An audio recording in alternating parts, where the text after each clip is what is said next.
පිහිටයි ආශිර්වාද වේවා සිසුෂා. පාස්ටර් මේ හැම ගහක්ම කොළයක් නැහැ මේ හැම ගහකම හරි සීතලයි වටපිටාව මොකද මේ දේ තුලින් දෙවියන්වහන්සේ අපිට ගම්මි කරන්නේ. ඉස්සෙල්ලා ගහ තාම කෙලින් තියෙනවා. ඔව්. ගහේ කොළ නැහැ. ඔව්. ගහේ අතු නැහැ අපිට පේන්නේ.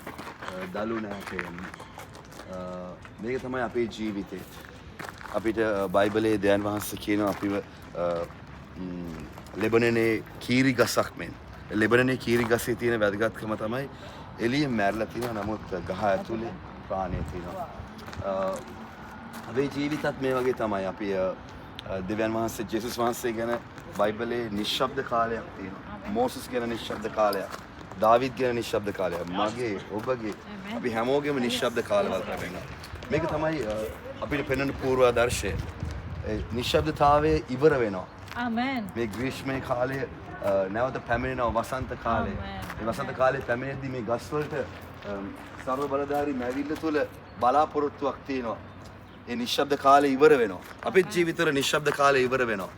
ඒ අවුරුදු ගාණක් ඔබ හිටිය රෝගේ, අවුරුදු ගාණක් ඔබ හිටිය ඒ පවුලේ අසමගිය, ඒ පීඩාව බලාපොරොත්තු නැතුව ඔබ ජීවිතේ මෙන්න අද මේ වගේ තත්ත්වයක ඉන්න පුළුවන්. නමුත් මම ඔබට කියනවා ඔබ බලාගෙන සිටියොත් වසන්ත කාලේ මේ ගස් වලට උදා වෙනවා වගේ. Wow, yes pastor. ඔබලගේ ජීවිතේ නිශ්ශබ්ද කාලය අවසන් වෙලා. Amen. ඔබලට අමතක වෙයි මේ වගේ කාලයක් තිබ්බ කියලා.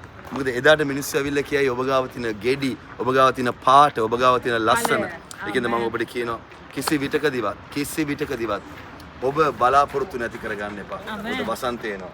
Halleluja. Stira. Stira sich vergleichen. අපි ලස්සන මෙසේජ් එකක් දුන්නා. අපි බලන් ඉමු එන වසන්ත කාලය වෙනකන් ජීවිතේ. Amen. Praise the Lord. Halleluja. God bless you.